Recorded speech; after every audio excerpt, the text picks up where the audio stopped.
Pin જુઓ ટોપ F endo gainer છે 4.5% ઉપર શોર્ટ કવર થઈ રહ્યા છે અને અત્યારે 1940ના લેવલ્સ બતાવી રહ્યા છે, લગભગ ડે હાઈની આસપાસ છે. કઈ રીતે સલાહ આપશો? બાયની સલાહ નથી લ્યુપિનમાં આ લેવલે, બટ ઉપરની સાઈડ 1960 આવે તો પ્રોફિટ બુક કરવાની સલાહ રહેશે. Pharma sector is not a part of tariff, એટલે ડેફિનેટલી ત્યાં એક બાઇંગ આવી રહ્યું છે. સો યસ, મોમેન્ટમ સ્ટ્રોંગ રહેશે, but Lupin pharma stocks are generally ચાંદની લો બીટ, એટલે જો આવો મોમેન્ટમ પ્લે મળે છે તો પ્રોફિટ બુક કરવો જોઈએ રાધર દેન બાઇંગ મોર. પ્રોફિટ બુકની એક ઓપોર્ચ્યુનિટી અહીંથી બનતી દેખાડી રહી છે કે લ્યુપિન માટે પણ ખાસ ધ્યાનમાં રાખો. ત્યારબાદનું સ્ટોક ધ્યાનમાં આવી રહ્યો છે CSC. વધુ એક આ સ્પેસમાંથી એક કાઉન્ટર ભેલ પર આપણે ચર્ચા કરી. CSCમાં કુશ અત્યારે 1.5%ની ખરીદદારી લોંગ સાઇડ પર બિલ્ટઅપ થઈ રહ્યા છે. આ પણ અત્યારે 165 ડેઝ હાઈના લેવલ પર કારોબાર કરી રહ્યું છે. કઈ રીતે વ્યૂ આપશો? ડેફિનેટલી CESC તો હું અવોઇડ કરીશ Chandni. This stock maybe option writer માટે પસંદ પડી રહ્યો. 160 નો કોલ રાઇટ કરો, ઉપર 170 નો પુટ રાઇટ કરો. મને લાગે છે આ 10 રૂપિયાની રેન્જમાં સ્ટોક કોન્સોલિડેટ થશે ફોર અ વાઇલ. તો એક વ્યૂ તો જોઈ રહ્યા છે આપણને હાલ તો એક અવોર્ડ CSC માટે. ઉનો મિંડા માટે કઈ રીતે કુશ વ્યૂ રહેશે? એક મજબૂતી આપણને ગઈકાલે પણ જોવા મળી હતી કાઉન્ટરમાં. અત્યારે 1% ઉપર છે અને અહીંયા પણ અત્યારે 1105ના ડેઝ હાઈ પર કારોબાર થઈ રહ્યો છે અને લોંગ બિલ્ટઅપ છે ઉનો મિંડા. એક વ્યૂ. ડેફિનેટલી મને લાગે છે યુનો મિન્ડામાં ચાર્ટ્સ આર પોઝિટિવ. જે રીતે સેટઅપ બની રહ્યું છે, indicators R taking U turn on the north side. Definitely જે આપણો વ્યૂ ICICI બેંકના શોર્ટ ઉપર છે, સામે હેજ કરવું હોય કોઈને તો ડેફિનેટલી યુનો મિન્ડા લોંગ કરી શકે છે. 1090ના સ્ટોપ લોસ છે, ઉપર 1120ના લેવલ દેખાઈ રહ્યા છે. 1120ના એક લેવલ્સ પણ એક બતાવી શકે છે. ઉનો મિંડા એક શોર્ટ કરી શકો છો. મઝગાઉં સ્ટોક માટે વ્યૂ કુશ શોર્ટ કવરિંગ, ઓઆઈ ચેન્જ વધારે નથી, પરંતુ આપણે જોઈ રહ્યા છીએ લગભગ 1.25%ની એક પોઝિટિવ પ્રાઇસ ચેન્જ આપણને બતાવી રહ્યું છે. મઝગાઉં સ્ટોકના અગર જોઈએ તો લગભગ આ સપ્તાહમાં 2% આસપાસના પોઝિટિવ રિટર્ન્સ અત્યાર સુધીના છે, પરંતુ શું કરવું જોઈએ અહીંયા? કોઈ પણ ઉછળાય તો એક્ઝિટ કરો. મને લાગતું કે જે મોમેન્ટમ આપણે મે જૂન સિરીઝમાં હતું એવું હવે સિરીઝ કન્ટિન્યુ રહેશે. Yes, for long term may be positive છે, બટ ફોર શોર્ટ ટર્મ મને લાગે છે હવે થોડું અંડર પરફોર્મ કરશે. So exit the longs.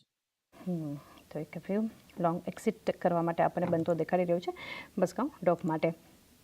Next છે JSPLમાં આપણે જોઈ રહ્યા છીએ કુશ 1.25% મજબૂતી છે JSPL. લોંગ સાઇડ પર બિલ્ટઅપ થઈ રહ્યું છે. 998ના ડેઝ હાઈ પર કારોબાર થઈ રહ્યો છે. કઈ રીતે સલાહ આપશો? JSPL ડેફિનેટલી મને લાગે છે પોઝિટિવ મોમેન્ટમ છે અત્યારે, but this stock again book profit Chandni. મને માર્કેટ જોતા એવું લાગે છે કે જ્યાં જ્યાં તેજી છે આજે એને પ્રોફિટ મળતો હોય તો એકવાર એક્ઝિટ કરો. એક્ઝિટ માટેનો વ્યૂ આપણને બનતો જોઈ રહ્યા છે કે JSPLના કાઉન્ટર માટે પણ. NCC લિમિટેડ ગઈકાલથી ખરીદદારી છે કુશ આ સ્ટોકમાં 1% ઉપર 215ના ડેઝ હાઈ પર આ સ્ટોક પણ કારોબાર કરી રહ્યો છે. ગઈકાલે તો આપણે જોયું હતું કે પરિણામ બાદમાં એક વોલ્યુમ બેઝડ બાઇંગ ઇનફેક્ટ NCCમાં ઘણું આપણને જોવા મળ્યું હતું અને ખાસા એક પોઝિટિવ રિટર્ન્સ પણ ગઈકાલે આપણને જોવા મળ્યા હતા. પરંતુ હવે આગળ કઈ રીતે? ગઈકાલે પણ શોર્ટ કવર થયા, આજે પણ શોર્ટ કવર થઈ રહ્યા છે NCCમાં. તમે જોવો તો એક ડાઉન સાઇડ સ્લોપિંગ ચેનલ છે, જ્યાં લોઅર લોઝ અને હાયર લોઝ જોવા મળી રહ્યા છે. ફર્સ્ટ ટાઈમ ગઈકાલે આપણે એ ટ્રેન્ડ તોડ્યો છે, તો મે બી ધેર આર ચાન્સીસ કે અહીંથી ટ્રેન્ડ રિવર્સલ આવી શકે. સો હોલ્ડ ઓન. 210ના સ્ટોપ લોસથી ઉપર 220નો એક રેઝિસ્ટન્સ છે, બ્રેક કરશે તો મીડિયમ ટર્મ ટ્રેન્ડ ચેન્જ થશે. વી food C 250 level in next 3 to 4 months. એટલે લો બીટા સ્ટોક છે, વેઇટ એન્ડ વોચ. હોય તો હોલ્ડ કરો 210ના સ્ટોપ લોસથી. ફ્રેશ બાઇંગ 220 ઉપર. 220 ઉપર જ એક ફ્રેશ બાઇંગ તમે કરી શકો છો, હોલ્ડ કરી શકો છો NCC લિમિટેડ, પરંતુ ફ્રેશ એન્ટ્રી માટે આ લેવલ્સને ધ્યાનમાં રાખો.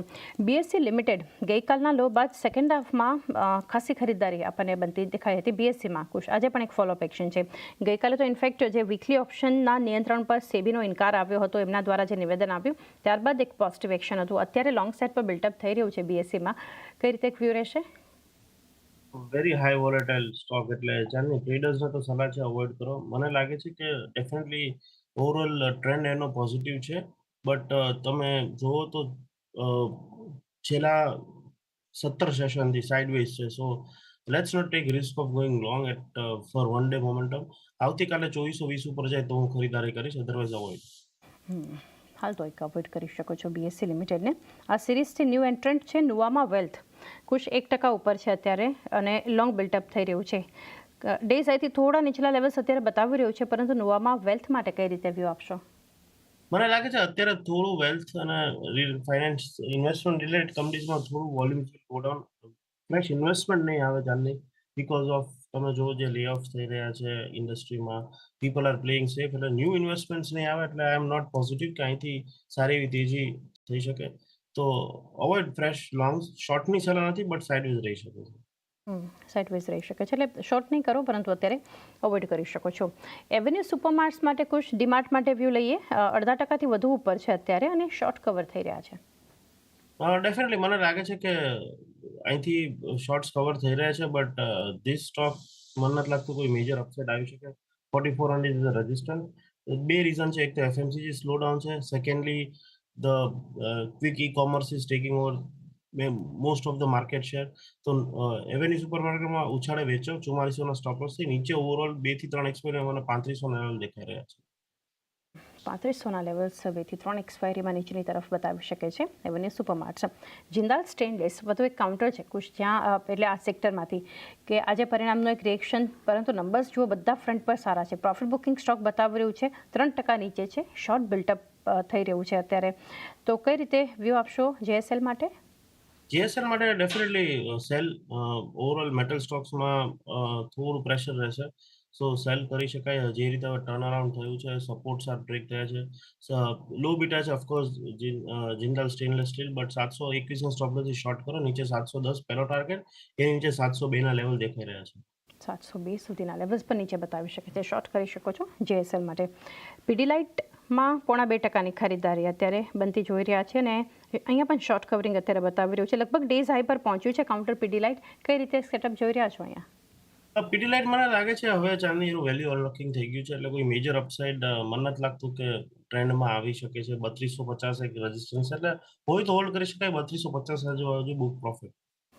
એક વ્યૂ બનતો અહીંયાથી જોઈ રહ્યા છે ને અત્યારે આપણે સાંભળીએ અહીંયાથી ખેડૂતોના હિતમાં અત્યારે નરેન્દ્ર મોદી તરફથી આપણે જે જોઈ રહ્યા છે એક એમની સ્પીચ છે, એ સાંભળીએ લાઈવ.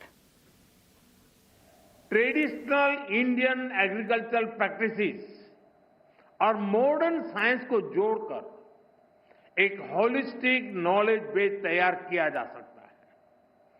क्रॉप डाइवर्सिफिकेशन भी आज एक नेशनल प्रायोरिटी है. हमें अपने किसानों को बताना होगा कि इसका क्या महत्व है. हमें समझाना होगा कि इससे क्या फायदे होंगे. साथ ही ये भी बताना होगा कि ऐसा न करने पर क्या नुकसान होंगे. और इसके लिए आप बहुत बेहतर तरीके से काम कर सकते हैं. साथियों, पिछले साल जब मैं 11 अगस्त को यहां पूसा कैंपस में आया था तो कहा था कि एग्रीकल्चर टेक्नोलॉजी को लैब से लैंड तक पहुंचाने के लिए प्रयास बढ़ाएं. मुझे खुशी है कि मई जून के महीने में विकसित कृषि संकल्प अभियान चलाया गया. पहली बार देश के 700 से ज्यादा जिलों में वैज्ञानिकों की करीब 2200 टीमों ने भाग लिया. તો અત્યારે સાંભળી રહ્યા હતા પીએમ મોદી દ્વારા જે નિવેદનો, ખાસ કરીને એમને ખેડૂતોના હિત માટે નિર્ણયો લેવા માટે, પશુપાલકોના હિત માટે પણ એમના હિત ઘણા મહત્વના છે એમના માટે તેઓ જણાવી રહ્યા હતા અને એમના સમાધાન બિલકુલ નહીં કરે એમ પણ તેમણે જણાવ્યું. કુછ જોડાયેલા છે આપણી સાથે, ચર્ચાને આગળ વધારીએ. સ્ટોક અત્યારે જે ધ્યાનમાં આવી રહ્યો છે, એક વ્યૂ લઈએ બોશના કાઉન્ટર માટે. સારા નંબર્સ આ સપ્તાહ જ આપણે કુછ જોયા, 0.5% ઉપર છે અત્યારે, લોંગ સાઇડ પર બિલ્ટઅપ થઈ રહ્યું છે અને બોશમાં જે રીતે એક ખરીદારી અત્યારે જોવા મળી રહી છે, કઈ રીતે સલાહ આપશો તમે? ડેફિનેટલી મને લાગે છે બોશમાં it's a high beta stock, એટલે જો તમે રિસ્ક ટેકર હોય તો બાય કરી શકો છો 38,000 સ્ટોપ લોસથી ઉપર. મને લાગે છે જે રીતે અત્યારે શોર્ટ ટર્મ મૂવિંગ એવરેજને બ્રેક કર્યું છે ઓન ધી અપસાઇડ, તો 40,000ના લેવલ જોવા મળી શકે છે. So purely for high risk taker 38,000 strict stop loss, 40,000 target, ને હેજ કરવા માટે મે બી તમે 38,000નો પુટ ઓપ્શન પણ લઈ શકો. 40,000ના પણ એક લેવલ્સ બતાવી શકે છે બોશ. વધુ એક ઓટો કાઉન્ટર ટીવીએસ મોટર ધ્યાન આવી રહ્યું છે કુછ, જ્યાં અત્યારે 0.5%ની ખરીદારી, લોંગ સાઇડ પર બિલ્ટઅપ થઈ રહ્યું છે. એક સારા એવા ઓઆઈ એડિશન પણ સ્ટોક બતાવી રહ્યું છે ટીવીએસ મોટર. કઈ રીતે સલાહ રહેશે? Definitely after results, after sales number, TVS Motor is outperforming market throughout the week. એટલે એ માર્કેટને સપોર્ટ કરી રહ્યું છે. બટ હવે લાગે છે 3,000 આજુબાજુ ઓપ્શન્સના રેઝિસ્ટન્સ છે, સો લોંગ હોય તો એકવાર પ્રોફિટ બુક કરી શકે. પ્રોફિટ